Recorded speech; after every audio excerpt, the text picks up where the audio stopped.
49-year-old man who assaulted a 16-year-old and pointed a firearm at him is in court today. The attack followed an argument at a food outlet in Groblersdal, that's in Limpopo. Corrie Pretorius was arrested after the footage of the incident went viral on social media. In it, Pretorius can be seen dragging the 16-year-old on the ground. And let's get the latest now on the developments coming out of court. Tshegohaco Moagi is watching that space for us. Tshegohaco, good morning to you. So lots of information coming out of that court case. Let's start with what Corrie Pretorius says is a medical condition he suffers from, and that his continued incarceration might even lead to him dying. Absolutely, Corrie. That is indeed what Corrie Pretorius has said in his affidavit, that he suffers from depression and epilepsy, and if he's unable to take his medication, he could die.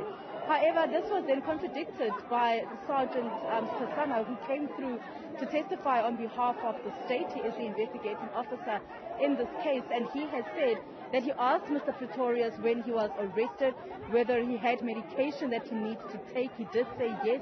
He then suggested that he actually takes this medication with him. So Sergeant Tshegohaco said that he believes that indeed Mr. Pretorius actually has got his medication with him. You know, Corrie, the other thing, while we're standing outside during this tea break, is the issue around the safety of Corrie Pretorius. He has said in his affidavit that, he will not interfere with any witnesses. However, the issue is what we are seeing outside the courtroom of his appearance today, and we have seen this last week as well, where scores of people wearing various political regalia came out to actually protest against him actually getting bail. And that is what we are seeing once again. Various political parties out here, community members that are out here really to protest against him getting bail. And we have heard from the investigating officer that they're concerned about the safety of Corrie Pretorius. Just to show you, I'm with Prince this morning, just to show you, we've got the EFF on the one side, and they are the ones that have protested outside here. Let's just try to see if we can't get some comments from some of the people here. Hi ma'am, how are you? I'm good, and you? Very well, thanks. So as the EFF, you've come out in your numbers and as a community really to protest. What are you guys calling for when it comes to this case? We condemn the resist as much as we can see. We are outnumbered here to support and to tell you the truth that we are very, very, very much disappointed, especially those people whom we think that we are Rainbow Nation, but they treat us the way they treated us. And that thing, it makes us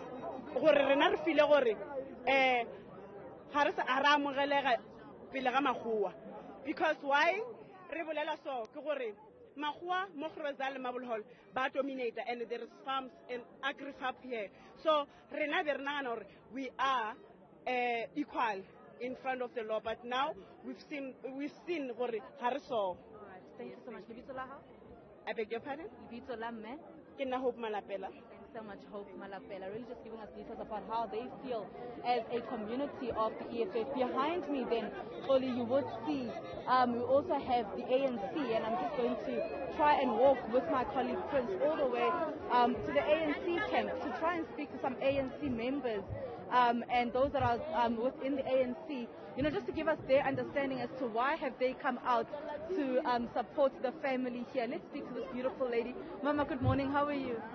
I'm fine, and you? Very well, thanks. So, Litile, as community, but what are you calling for from what are you calling for from what we are seeing in this case? I'm calling for racism in Groblersdal must end. Yes. And Kopano must have justice. Yes. That's all that I can say as community. What's your name? Monica. Monica, thank you so much, ma'am. Monica. They were just really, different sides of the political spectrum, but mainly community members, who have come out in their numbers. We have seen the family here as well, really just, speaking about, their concerns as well. When we had a conversation with the mother, and what we heard as well in court is the issue around this young boy actually having asthma. We've heard in court as well.